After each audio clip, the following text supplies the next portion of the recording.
The air inside the courtroom was electric, thick with a silence that felt alive. No cameras captured it, but everyone there knew they were witnessing something historic. Journalists scribbled like their pens might catch fire. Attorneys leaned in, whispering urgently, their voices barely above breath. And in the middle of it all stood Sean Diddy Combs, once a titan of music, fashion, and pop culture, now stripped of his mystique, facing federal charges that threatened to unravel everything. But this trial wasn't just about Cassie Ventura. It wasn't about one woman, one night, or one moment of violence. It was about a pattern. A machine. A system of control that had allegedly operated for years behind velvet ropes and private jets. What was on trial wasn't just Combs' actions, it was the very mythology of celebrity power, now dissected under oath. In that courtroom, the spotlight had shifted. No longer shaped by PR teams or choreographed interviews, this narrative was raw, sworn, and unfiltered. And as the truth emerged, it challenged not only one man's legacy, but an entire industry's willingness to look the other way. When Dawn Richard, once a pop star under Sean Combs' own label, stepped onto the witness stand, the energy in the courtroom changed. She didn't arrive for attention or spectacle. She came with a memory raw, vivid, and impossible to forget. She took the jury back to 2009, inside Combs' Los Angeles home. What began as a frantic search for a missing phone spiraled into something far more disturbing. Combs, she testified, became enraged when Cassie didn't respond quickly enough. In a flash of violence, he hurled a skillet filled with eggs at her. The crash of shattering glass echoed through the courtroom as Richard described Cassie cowering, her body folded in fear. But it didn't stop there. Dawn said she watched as Combs dragged Cassie upstairs, leaving behind a trail of chaos. This wasn't a rumor. It wasn't tabloid fodder. It was sworn testimony from someone who had seen it firsthand. In that moment, the public image of a larger-than-life mogul, suave, successful, untouchable, collapsed. The glittering legacy gave way to a much darker reality, a story not of fame, but of fear, control, and violence behind closed doors. Then came the moment that silenced even the whispers. The prosecution played the audio recordings. Cassie Ventura's voice filled the courtroom, not through testimony, but through a desperate, trembling plea captured in real time. "Please delete it," she begged, her voice cracking under the weight of fear. This wasn't a script or a statement. It was raw, unfiltered panic echoing off the walls like a scream no one could unhear. You could feel the tension tighten with each second. Her voice shook, but it carried weight, an eerie mix of terror and strength. It wasn't rehearsed. It wasn't for show. It was a woman caught in a moment of collapse, begging to erase something too painful, too dangerous to exist. The defense moved quickly, trying to frame her as unstable, emotionally erratic. They spoke of past therapy, of contradictions. But the audio said more than any cross-examination could. The jury didn't hear instability. They heard captivity. They heard someone stuck inside a carefully designed world of surveillance and fear, a world built by a man with absolute control and no boundaries. In just a few minutes of audio, Cassie's voice shattered the illusion. She wasn't weak. She wasn't confused. She was surviving. And survival, in that courtroom, began to look a lot like evidence. The testimony painted a picture far more chilling than the public had ever seen. Sean Combs didn't just manage Cassie's career, he managed her existence. Witness after witness described a relationship defined by total control. Where she could sit at a table. What she was allowed to eat. Even the words she used during interviews weren't hers, they were his. To outsiders, it may have looked like guidance. A powerful mentor shaping a young artist's path. But under oath, it became clear, this wasn't mentorship. It was manipulation. A constant, calculated surveillance dressed up as protection. Former employees and insiders didn't mince words. They called it psychological warfare. Every move Cassie made was monitored, every choice filtered through Combs' expectations. It wasn't about love, or partnership, or even fame, it was about control. Absolute, unrelenting control. Behind the designer clothes and red carpet appearances, the glamour cracked. What the world thought was a power couple, the courtroom revealed as a system of domination. She wasn't just living with him, she was living under him, under pressure, under rules that stripped her of basic autonomy. In that courtroom, the illusion shattered. What had once seemed like star-studded mystique now looked like a carefully engineered cage. Then came the assistants, people who had stayed silent for years, operating in the shadows of fame. But now, on the witness stand, they were stepping into the light.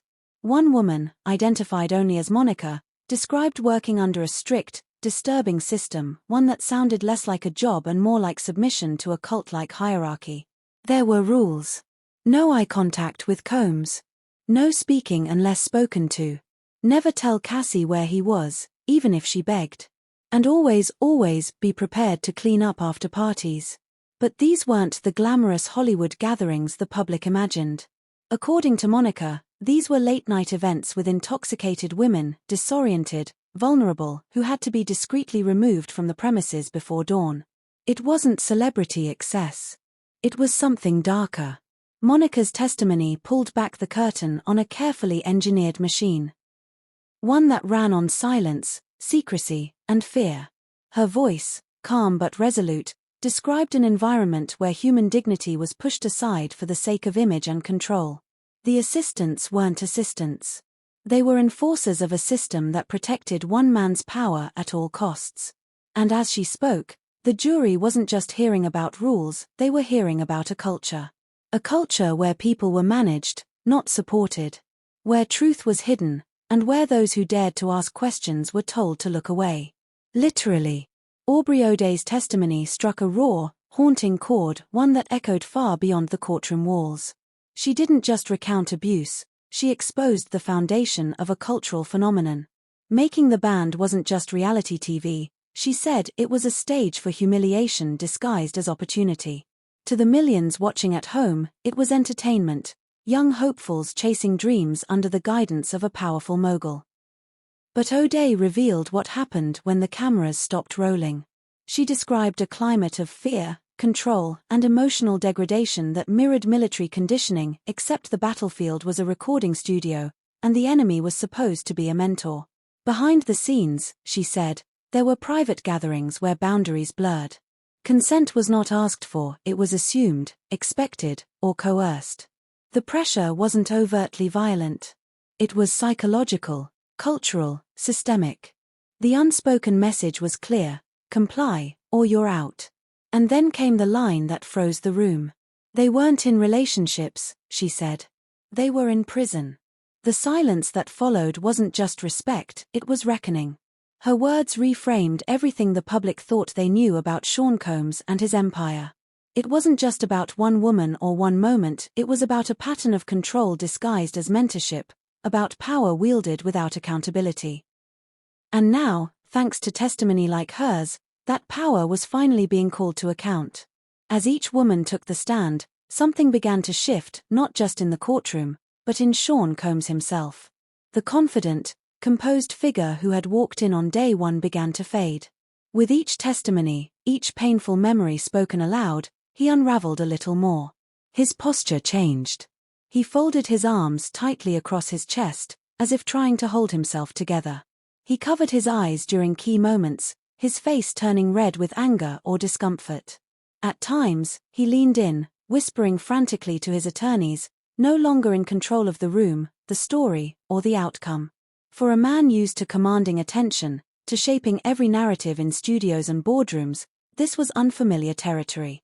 And the jurors noticed. They weren't just listening to the testimony, they were studying him. His silence. His tension. His reactions. In that room, words mattered, but so did body language. And Combs, for perhaps the first time in his public life, couldn't hide behind performance. The image was cracking, and what lay beneath was being judged not just by a jury of peers, but by a nation watching closely. Then came the tapes, not music, not unreleased tracks, but something far more disturbing. The courtroom learned that Sean Combs had allegedly recorded intimate encounters. But he didn't keep these videos as memories. He didn't call them keepsakes. He called them insurance. That word changed everything. Witnesses testified that these weren't private moments, they were power plays. Evidence, held over people's heads like invisible chains. Insurance against rebellion. Insurance against the truth ever coming out. It wasn't affection. It was leverage.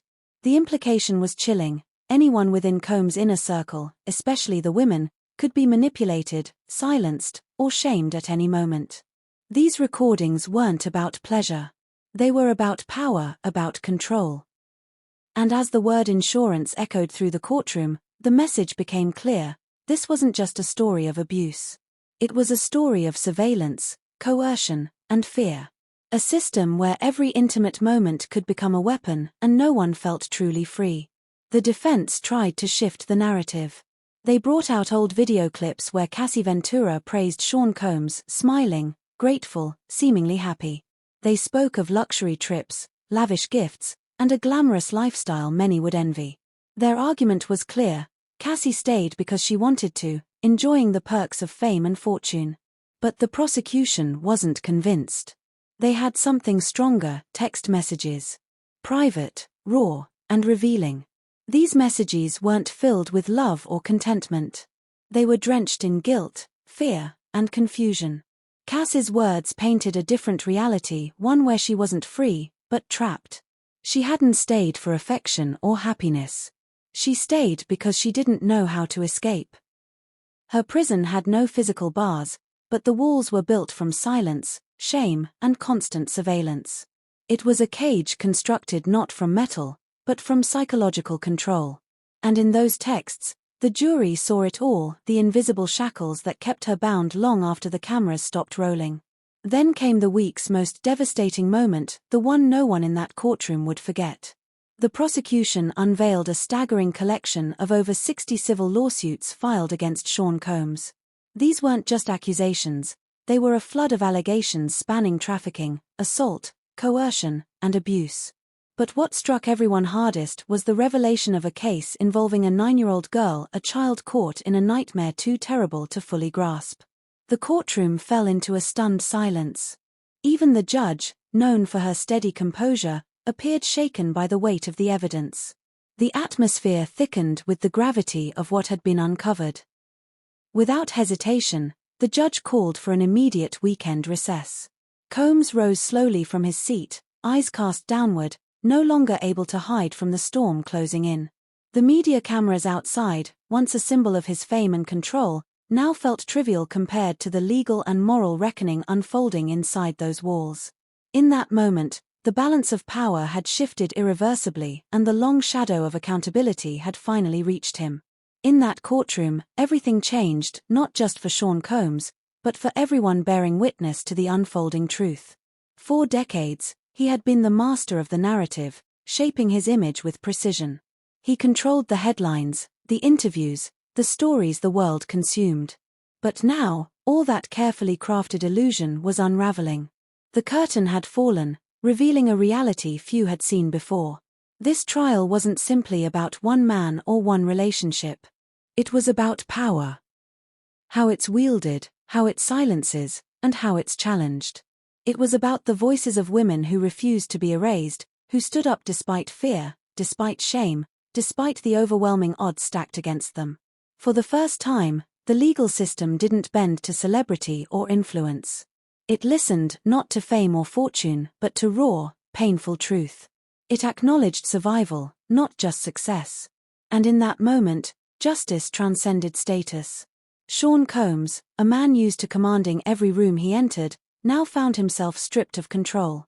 Outside the studio, beyond the flashing cameras, inside a courtroom where every word mattered and every fact weighed heavily, he was no longer the director of the story. This was a space he could not remix, edit, or spin. Here, justice was unfiltered and uncompromising. And for the first time, Sean Combs faced it head-on.